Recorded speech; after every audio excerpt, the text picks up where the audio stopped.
Mardi 26 avril. Lecture du livre des Actes des Apôtres. Chapitre 4, versets 32 à 37. La multitude de ceux qui étaient devenus croyants avait un seul cœur et une seule âme. Et personne ne disait que ses biens lui appartenaient en propre. Mais ils avaient tout en commun. C'est avec une grande puissance que les apôtres rendaient témoignage de la résurrection du Seigneur Jésus, et une grâce abondante reposait sur eux tous. Aucun d'entre eux n'était dans l'indigence, car tous ceux qui étaient propriétaires de domaines ou de maisons les vendaient, et ils apportaient le montant de la vente pour le déposer aux pieds des apôtres.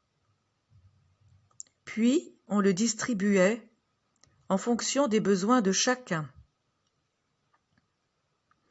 Il y avait un Lévite originaire de Chypre, Joseph, surnommé Barnabé par les apôtres, ce qui se traduit « homme du réconfort ». Il vendit un champ qu'il possédait et en apporta l'argent qu'il déposa aux pieds des apôtres.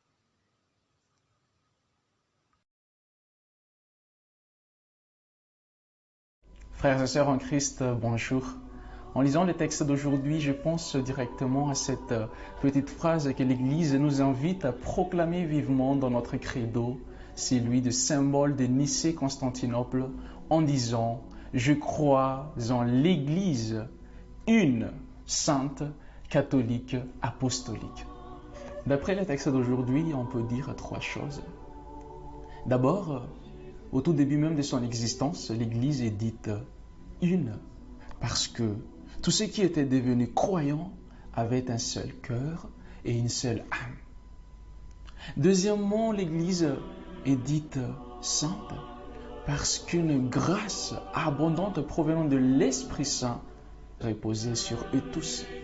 C'est-à-dire que tous ceux qui croyaient en Jésus recevaient gratuitement cette grâce sanctifiante qui les a transformés, qui les a sanctifiés, qui les a unis à Dieu dans son Église. Dernièrement, cette Église est dite apostolique parce que c'est avec une grande puissance que les apôtres rendaient témoignage de la résurrection du Seigneur Jésus. Et si aujourd'hui, nous les chrétiens, nous proclamons un Jésus mort, crucifié et ressuscité, c'est parce que il y avait des gens qui ont rendu témoignage de cette résurrection de Christ, et ce sont avant tout les apôtres.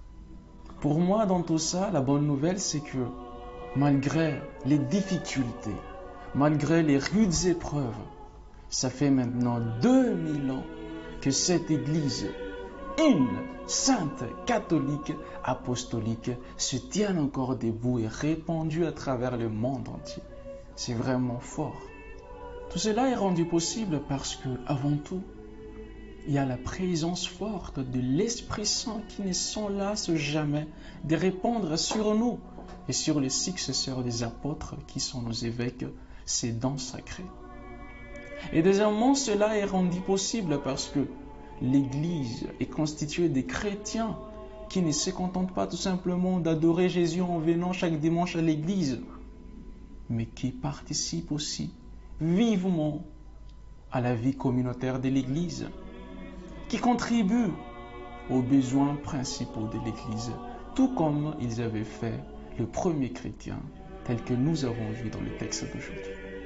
Alors les amis, comme nous le savons tous, aujourd'hui, notre Église est en synode.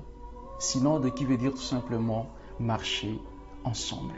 Alors c'est avec une immense joie que je nous invite tous, sans exception, que nous soyons étudiants, immigrants, travailleurs, participant vivement avec amour et liberté à ce synode, apportant notre aide à notre Sainte Mère Église, car elle en a vraiment besoin.